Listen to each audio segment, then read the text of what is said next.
How's it going, everybody? It's your world champion here, joined as always with Sydney. How you doing today, Sydney? Huh? Who's a good girl, huh? You ready to hear about Bleach? You ready to hear about how the Espada have fallen? Yeah, because that's the arc that we're on, girl. Yeah, that's right, that's the arc that we're on. Yep, we are here to talk about the fall of the Espada arc. Now, this is basically the final arc of this Aizen saga, but I'm splitting it up into two parts so that way I can kind of focus more on the different aspects of this arc and also to give a little bit of time to the battle against Aizen. So we're only going up to a certain point in this arc, mainly just focusing on the Espada that have fights in this arc. And the first one we're going to talk about is probably one of my favorite fights of the series. It's Ulquiorra versus Ichigo. Now, a lot of people probably have this as their top one because this has not only a lot of good choreography in it, but there's a lot of good character work done in this fight. So yeah, last where we left Ichigo and Ulquiorra, they were fighting. They were starting their last round together. Ichigo's doing a little better in this round. He's able to read Ulquiorra a little bit more, able to follow him. He's not really afraid of him with his sword because his fighting style doesn't really change with that. It's just he has a longer reach now, which kudos on Ichigo. I wish a lot more characters would realize that, or just kind of have that thought, like, oh, just because they drew their sword doesn't mean their fighting style is going to change. No, it's just, again, they have a longer reach now. So, but yeah, and they kind of have these back and forths a little bit, like Ulquiorra asking Ichigo, why he's there and, what his purpose is there. Orihime helps out a little bit. Ulquiorra tries to tease her a bit with, oh, why didn't you save him before? I think I know the reason. It's because, and he doesn't really finish that because Ichigo's like, look, you never seem like much of a talker, so why are you talking so much? And this just goes back to the last arc where Ulquiorra was asking Orihime about the human heart and where it is, what it is, and all that. So he's kind of toying around with them a little bit because not only can he toy around with them, but he's also trying to learn about them too a little bit. He is intrigued a bit about the human heart and why humans do what they do. And so he's using Ichigo and Orihime as the means to this end of learning all this. Now, while they're fighting, we have Lolly and Manoli coming in, wanting to kill Orihime because they, quote-unquote, hate that bitch. And they don't really last too long. They try to attack Orihime. Ichigo tries to go after them, but Ulquiorra stops them, saying, hey, you have to fight me first. If you don't fight anybody else, I mean, that's cool, that's fine. But you gotta defeat me first because we're in a fight right now. Don't worry about anybody else. They can handle their own and all that. Then Yammy appears and just kills Loli and Manoli. Just no diffs them. Even Loli releases her power and she still gets dead. She still gets dead. But yeah, Yami's there to have a fight. Ulquiorra doesn't want that. Uryu appears, and one thing I want to commend the anime for, because this was hype back in the day, just seeing Uryu doing that from the back arrow attack. He attacks Yami with it, and apparently he had planted mines and all that throughout the tower, and Yami just explodes and falls down. But the anime gave it a little bit more of a fight, or a little bit more of a confrontation, where they went down to the next level. Uryu kind of confronted Yami for a little bit, and then the mine thing happened. But yeah, Uryu had these mines, these special Arankar mines that Kurotsuchi made that only explode when they're around Arankar. So when they sense Arankars, boom, goes the dynamite, and Yami falls to his death, quote unquote. He doesn't die. We'll get to Yami at the end of this video. Don't you worry, we'll get to Yami. But yeah, so now that Uryu's there, Ichigo feels a little bit more comfortable holofying. The reason he didn't, holofy before is because, that's a lot of power, and Orihime is just by herself up there with them, and Ichigo is afraid that he is going to hurt Orihime in any way because of this power. So, again, now that Uryu's there, if her shield goes down, Uryu can protect her. Isn't that neat? Isn't that great? Plus, Ulquiorra has been, taunting Ichigo about his hollow powers, like, oh, your Black Getsuga, it's, you know, powerful, but oh, it's more powerful, huh? Why don't you hollowfy? Why don't you try that? You know, you're getting close to my speed, you're trying to keep up with me. Okay, bet, you know, let's turn it up a little bit. And I mean, Ichigo, he ends up hollowfying, and to be honest, this is one of my favorite hollowified transformations I've seen, because like the energy just pours out of him, and he like has that blood curdling scream. It's so good, so well done. That's one thing I want to commend Kubo on in this section of Bleach. Is just the artwork is just done so well. And this is where you start seeing more of his minimalist style, because a lot of complaints that people have about Bleach, mainly the manga, is that there's like, oh, there's no backgrounds for everything. There's no backgrounds. Where are they? What are they doing? Ugh. But Kubo sacrificed the background work for his character designs and for these moments, because they hit a lot harder when there is no background, when there isn't anything to distract you behind the characters. We're seeing the characters for what they are. That's why, like, this section I think has some of the best double page spreads in Bleach. You know, now when I continue my reread, we'll see if that stands true, but this is Kubo at his best. And this panel of Ichigo and a couple other double page spreads prove it. So, like I said, Ichigo hollowfies, battle gets a little bit more intense, and Ulquiorra just up and bolts. He just goes all the way up to the canopy of Las Noches, goes up above the roof and outside and all that. And we find out two of the main rules of Las Noches. The first one is Espadas can't use their Gran Rey Cero because, you know, it's too powerful. But the other, Espada 4 and up are not allowed to release their Zanpakuto. They have to go like outside of Las Noches because they're so powerful in that form that they could destroy Las Noches. So, you know, again, Ulquiorra is up on the roof, he resurrects, and this part is just awesome. And Kubo, again, a master of the page turn and like the panel work that he does, because Ulquiorra resurrects and he starts talking to Ichigo saying, you know, don't lighten up, keep your stance, keep your focus, because I don't want this to end right away.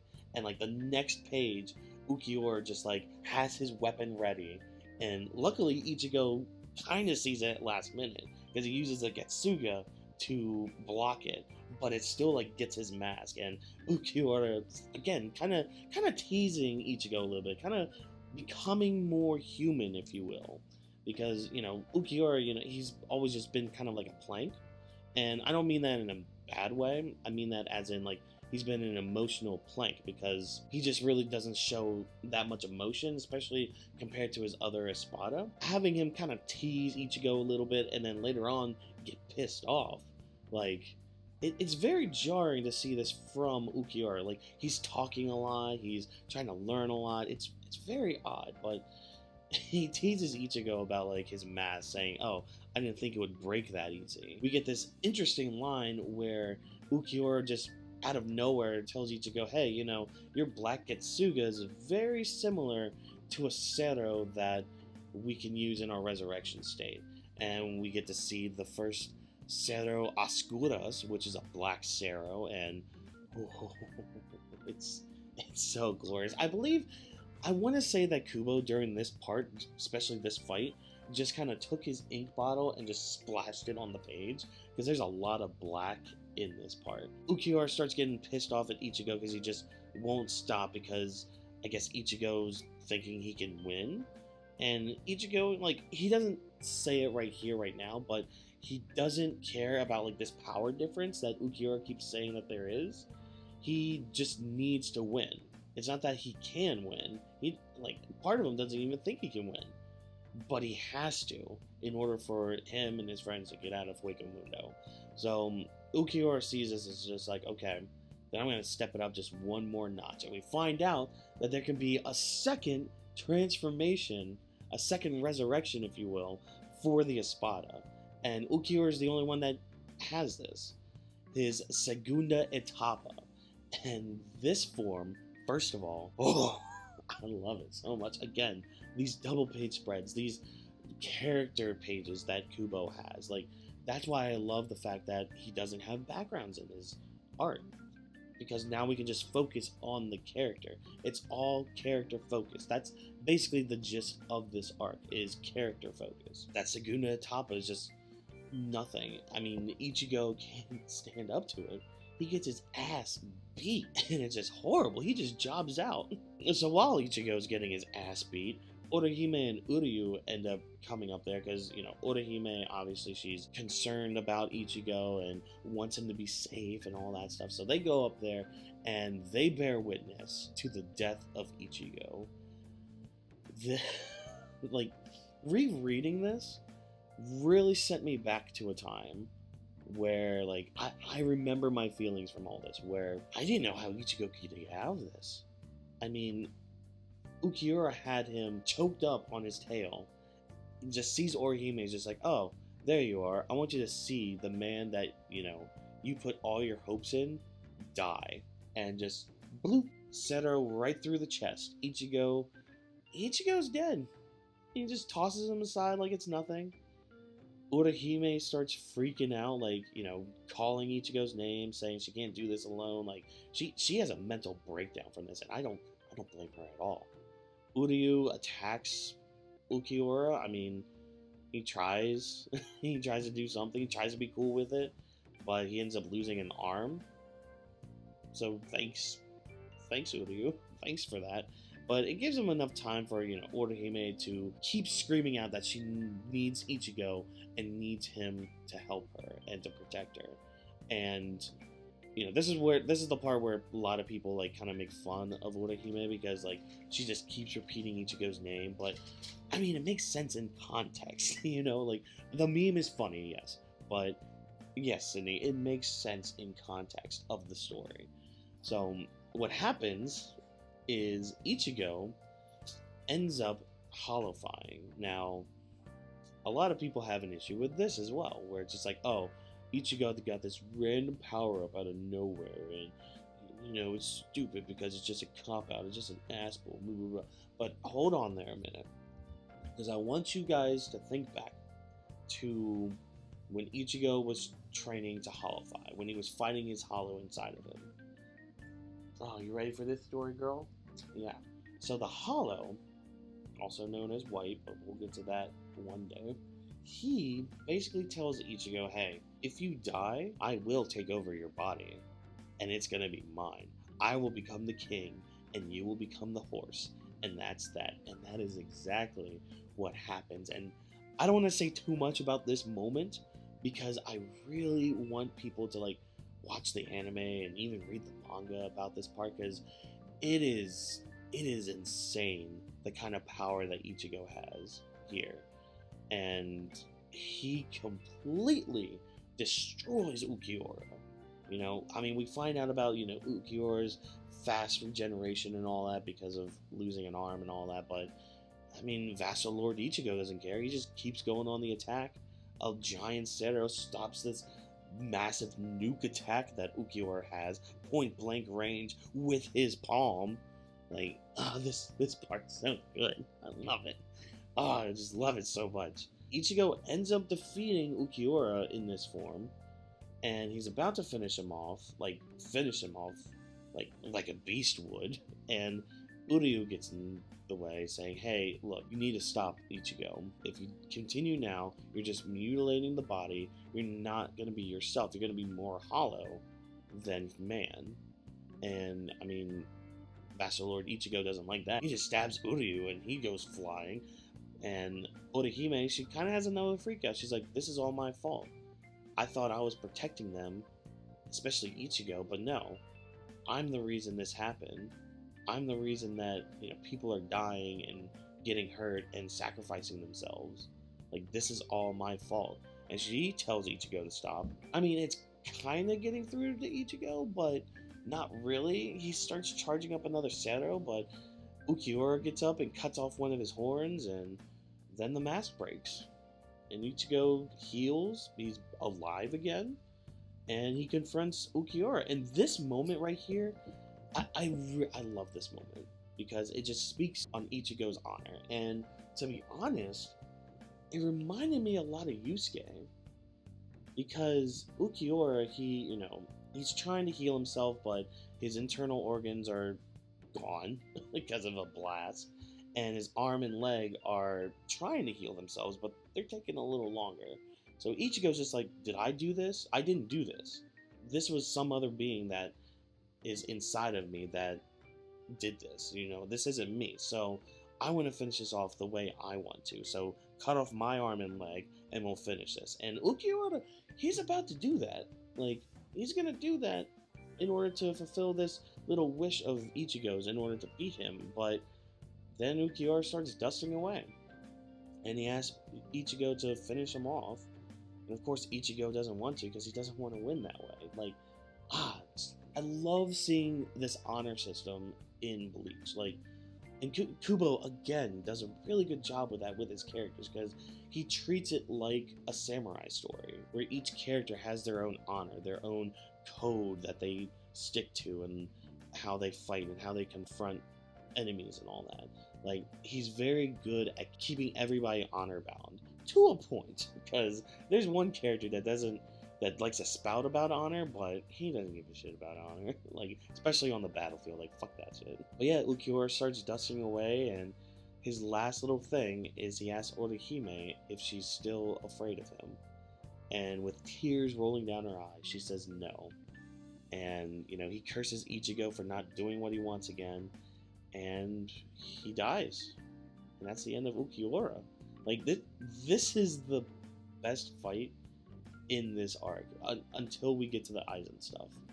But I love this. I love Ichigo versus Ulquiorra. It encapsulates everything that's good about Bleach, mainly the character work.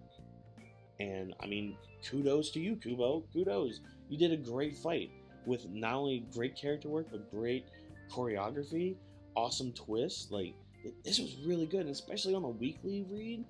This was intense. This was insane. The craziest part is, Ulquiorra is only the 4th Espada. We still have the top 3 Espada to go, which, I'm not gonna lie, after this fight, I do start having issues with the fights. Not the character work or the story, just mainly the fights. So let's talk about them, shall we? So now we have the captains versus the Espada. We have Stark against Ukitake and Kyoraku. We have Holybell versus Hitsugaya. And we have Baragon versus Soifon. Because Omaida's not going to do anything. Omaida doesn't do shit. He distracts him a little bit, but we'll get to that part. But we find out something very interesting from Baragon. So Baragon, he's like this king, royalty, and all that, but he starts talking about the other Espada and saying how each Espada represent a different way of dying. So we have Stark representing isolation, Baragon is aging, Holybell is sacrifice, Ulquiorra is nothingness, Noitara is despair, Grimjow destruction, Zamari is ecstasy, Xyalopero is madness, Ironero is greed, and Yammy is rage. Now, this is just a video topic for another time, talking about how each Espada fully represents their way of death with their powers. Like, that's just a video series all on its own. So I'm not going to waste any time talking about it. It's just like, it makes sense. And I love how this comes out now, because now we can look back on the other Espada that we have that, are already dead. And we can look forward with the top 3 Espada, knowing that they each represent a way of death, and that each of their powers represents that as well. And with Baragon, he has the power of aging. And now, they use another word in this, but I'm just going to stick with aging. So Baragon, his power of aging, like, he can touch you and, like, make your bones dry out and all that. But when he resurrects, first of all, I love his resurrection form. Like, this is awesome. I love this. But he has his power called Respira, which he just sends out this mist. And this mist, whatever it touches, crumbles and dies. Kind of like, almost like Shigaraki from MHA. But Baragon doesn't have to touch anything. It's just this mist that comes out of his mouth. Now, he has that power, but just hold on to that note for for a little bit. So Baragon, again, goes after Soy Phone. Soy Phone ends up losing her arm because of Respira, and we get to see Soy Phone's Bankai, and this nuke tries to take out Baragon, but it doesn't really do much, even though it's a huge nuke explosion.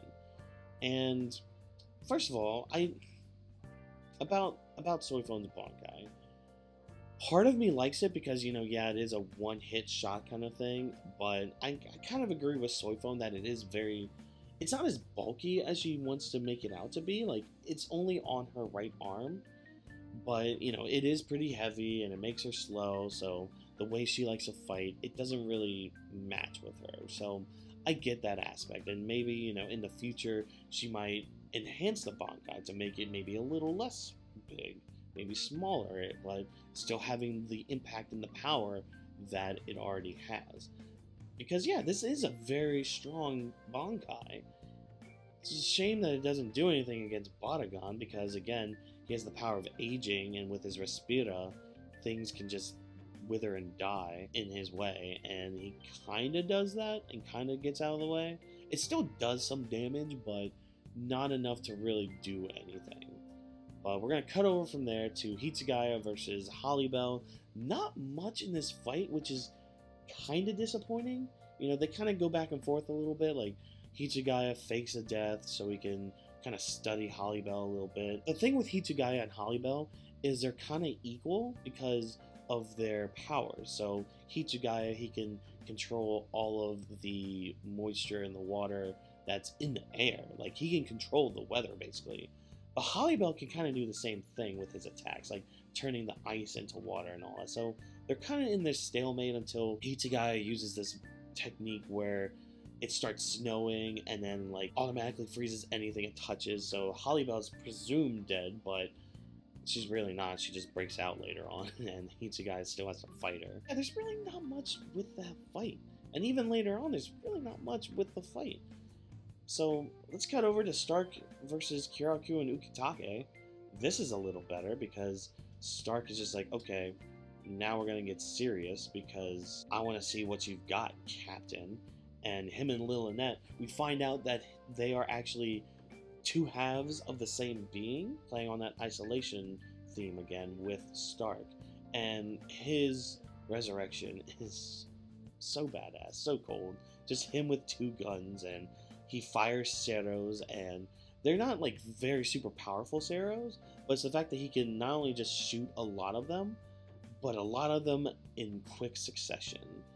And this kind of also plays into Stark as his character as well, because he's very lazy, very like he doesn't want to be there or do all this because he's too strong and all that, but he just doesn't want to do anything. So it kind of makes sense that his power is just, or the only thing he wants to do with his guns is a Cero. He's able to fight Kyoraku. He plays around with Ukitake a little bit, but not really much, because all of a sudden a Garganta opens up and Wonderwise shows up with this giant thing that I know it has a different name, but I like to just call him Super Chunky because of the chapter that he comes out in. But yeah, Super Chunky and Wonderwise appear, and Stark sees this and he's like, okay, the fact that Wonderwise is here means that Lord Aizen is done playing around. He's ready to finish this off.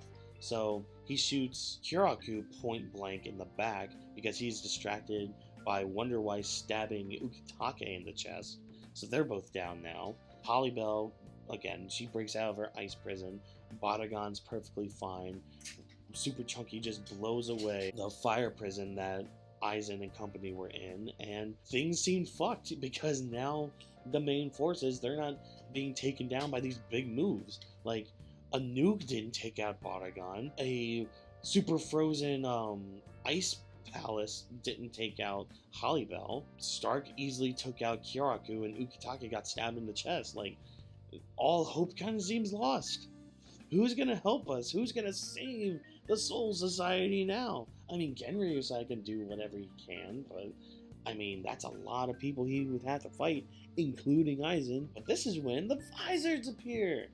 Oh, they show up out of nowhere, just like, hey, how's it going, guys? we're gonna help you out. We're gonna be your backup right now. So Shinji asks anybody, hey, is there anybody you guys want to talk to, you know, meet up with before we start everything, kind of in a fun, cheeky way.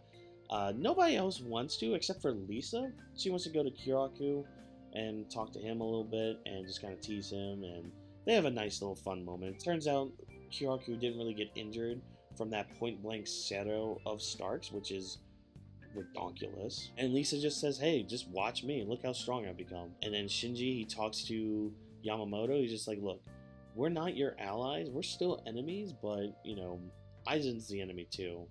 If anything, we're Ichigo's allies. I think that kind of spoke to Yamamoto a little bit because, you know, Ichigo being a substitute Soul Reaper, he's at least under like some sort of control, and with them allying themselves with Ichigo, kind of puts a little bit more goodwill towards the two sides. So the Vizards, you know, they put their masks on, Super Chunky just barfs out a bunch of Gillians, and we see that, you know, the Vizards can easily take care of Gillions. So that giant hollow that we saw all the way back in the Substitute Soul Reaper art is nothing now. You know, again, just a foot soldier and all that. And yeah, the Vizards just kick ass. Some of the fights we see, I mean, Kensei and Mashiro go against Super Chunky and Wonder Wise.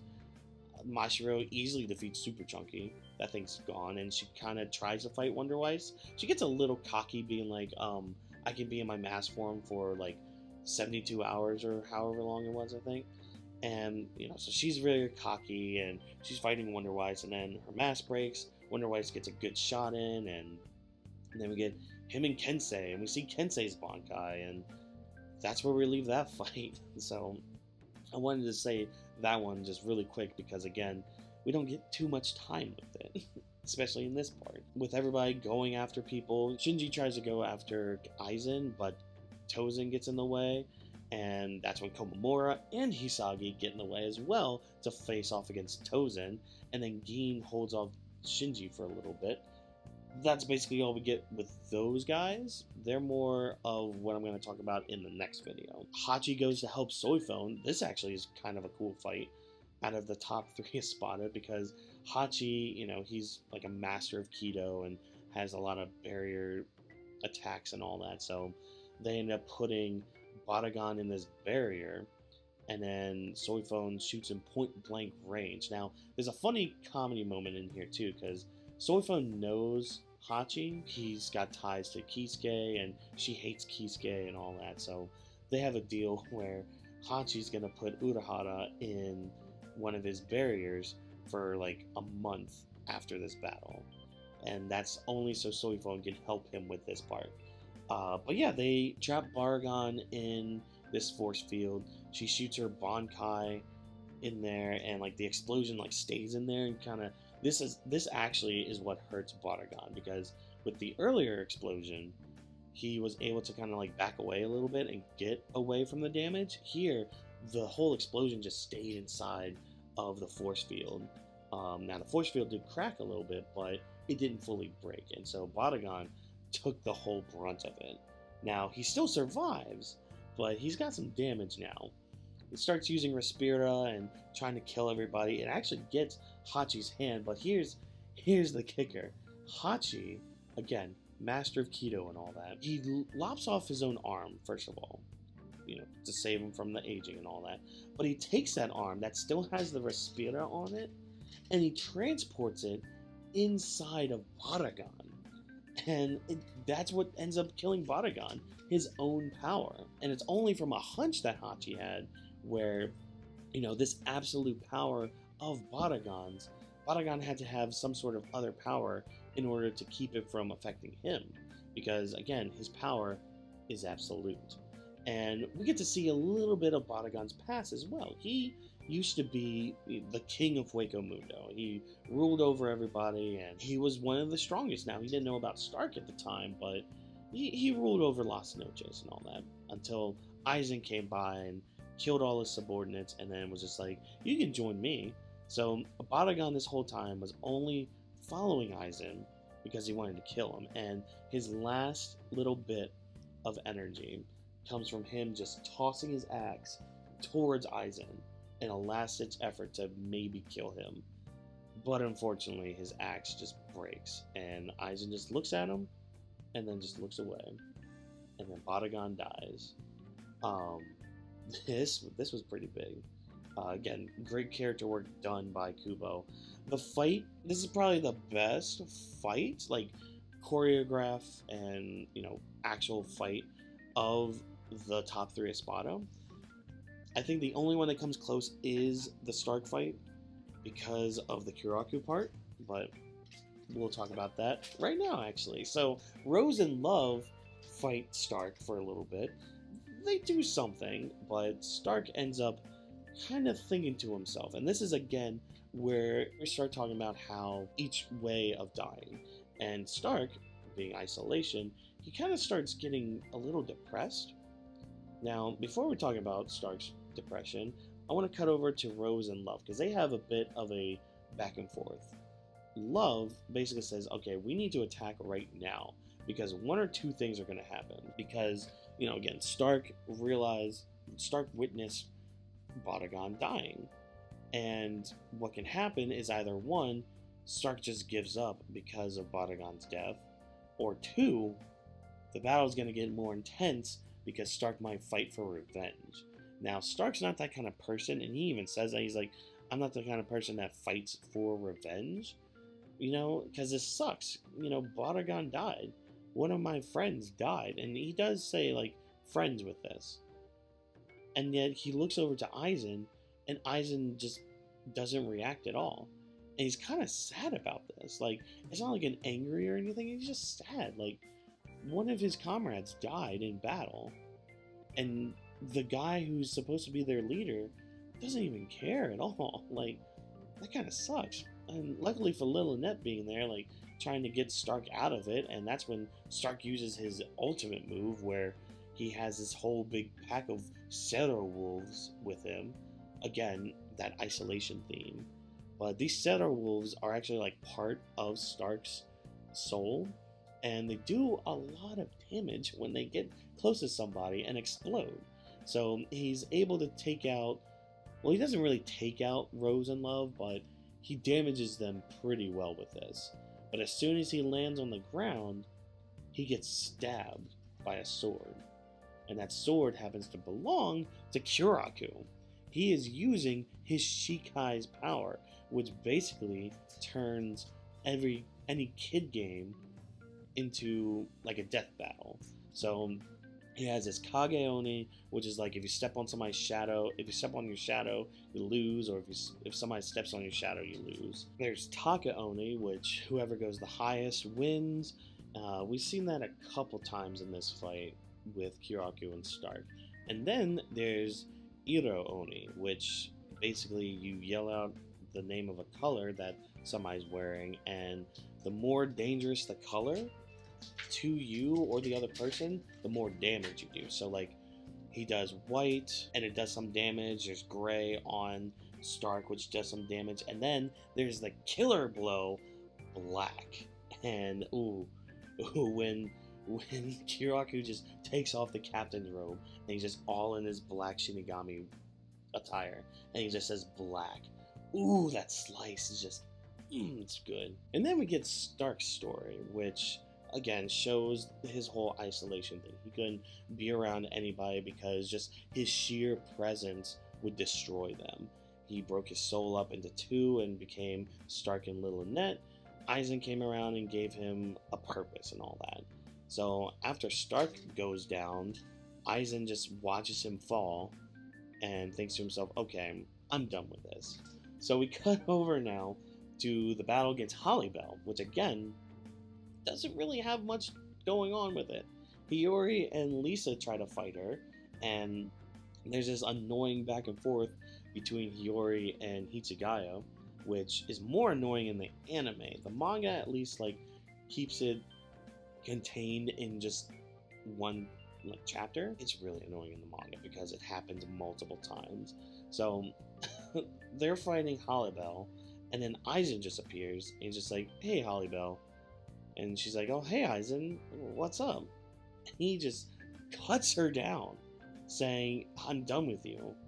You guys, I thought you guys were stronger, but no, I'm just gonna cut my losses. We're gonna take care of this on our own. So Holybell's now down, and it's just Aizen, Tozen, Gin, and Wonderweiss left to fight the 13 Court Guard squads and the Vizards. Now, before all this, obviously Aizen goads everybody a little bit, just talking smack a little bit. Shinji's trying to keep everybody cool, but Hiyori, she just can't help herself. Like, she just goes in against Aizen, and then Gin cuts her in half.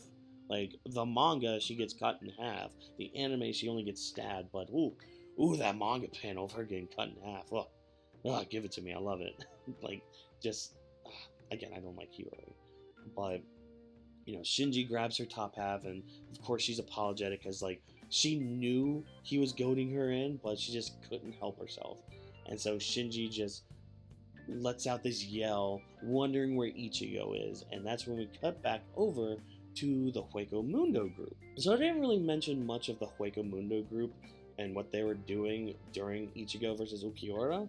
They were basically just finding random hollows and the leader of the Exequias, which he ends up just getting smacked by Yammy, who fell stories and stories. Now, Chad, who's the only one that's seen Yammy, makes a comment. He's like, I've fought this guy before, but he wasn't this big. He seems bigger now. And of course, Yami's all pissed off because when isn't he pissed off? So he ends up releasing his Zanpakuto, and in the meantime, Renji's just like, look, you guys have fought Espada. He's only number 10. I think we can win this. But no, Yami's not number 10. Turns out the Espada aren't numbered 1 to 10. Oh no, they're numbered 0 to 9. And guess who's the 0 Espada? That's right, it's our boy Yammy, and he jobs them out. Like, Renji's down, Chad's down. The anime at least tried to give them a way out, or, a way, like, hope, but that hope was lost. And, what Yammy does to Rukia is actually one of my favorite things. He takes her, and, like, he's holding on to her very gently, and he's like, how am I gonna kill you? And she blasts him with a Sokatsui, and he's like, oh, that hurt. I must have dropped you. And he just, like, throws her with all his might down to the ground. And, like, she can't even grasp herself because she's falling so hard. And, like, the wind pressure just is so much, too much for her, even, to get her footing. But Ichigo comes down.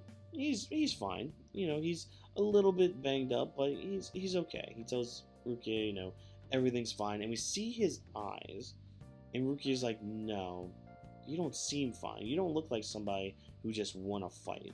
And that's one thing I love about this. And this is the moment, like, the Vasalorde Ichigo part is actually a big turning point of Ichigo and just how he kind of presents himself.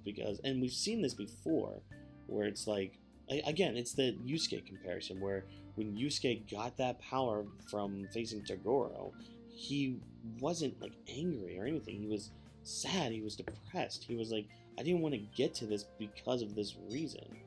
And Ichigo's kind of having the same way with that, the same kind of mindset where I didn't want to win like this, but I did. I didn't want to gain this power because when he puts his hollow mask back on, first of all, the designs are different, and even Rukia can tell that they're different, even though she's maybe seen it once? Or she's at least heard of it, and, like, heard that the markings have been changing. So Ichigo, like, he's able to at least nick Yammy with his attacks, but not really able to do much. But he does get pissed off at Yammy, because Yammy just calls all the rest of the Espada trash, even though, like, all of them have died in battle and all that other stuff. So Ichigo kind of gets pissed because, how is it that their own comrade is talking down on them from dying, yet Orihime, who was their enemy, was crying at the sight of Ulquiorra dying. Like, it didn't make any sense. So, Ichigo tries to go in, he still gets his ass rocked, and Byakuya and Kenpachi come out to face Yammy. And good on Byakuya, too, because he reminds Ichigo, he's like, look, your friend is fine, we're here, your duty is not here anymore. You need to go back to Karakura Town. You need to go back to the real world. But how is he going to get there? Well, Kurotsuchi was able to study the Garganta in his time in Xylopodo's lab, and able to do a few other things too, but That's because Mayuri is such a genius, and you know nobody can compare to Mayuri Kuratsuchi, right, girl? Right, Sydney? That's right. So yeah, Ichigo's going back to the real world with Unohana, by the way. She decides to go with him because, yeah, she has a feeling people are going to need to be healed, and yeah, people need to be healed, so go ahead, Unohana, do your thing. And that's where I'm going to leave this video, you know, at Ichigo entering the Garganta and heading back to the real world. We'll talk more about like his journey in the Garganta and the fights afterward in the next video. But overall, I did like this arc. Like, this is, again, one of my favorite parts of Bleach, especially in the manga, and mainly because of Ulquiorra and the character work that we get from the Espada. The only downside is some of the fights were kind of... You kind of expected a lot more, because especially after Ulquiorra's fight, like, he was only number 4, so you'd expect, okay, Stark to pull out some cool shit, you know, or, you know, Hollybell to do some cool shit, but they don't really do too much, you know. I mean, again, Stark just sticks to simple setos, and, you know, he at least turns something into a sword, so he at least has, like, a soul sword or whatever. Hollybell doesn't do shit. Like, all of her fights are just kind of shit, you know. Baragon, I mean, again, his power is really cool, but I think the biggest thing from these fights was the character work from each character, whether it was from the Soul Reapers, whether it was mainly from the Espada, like understanding that, you know, each one represents a certain way of dying and how that not only ties in to their powers but their personality as well. Like, it's just really good, and I love it so much. But let me know down in the comments what you thought of this little chunk of Bleach. Be sure to like the video if I entertain you in any way, shape, or form, and don't forget to subscribe to the channel and hit the bell icon so you get notified of every time I upload a video. And as always, people, I've been your world champion. Catch you guys in the next one. See ya.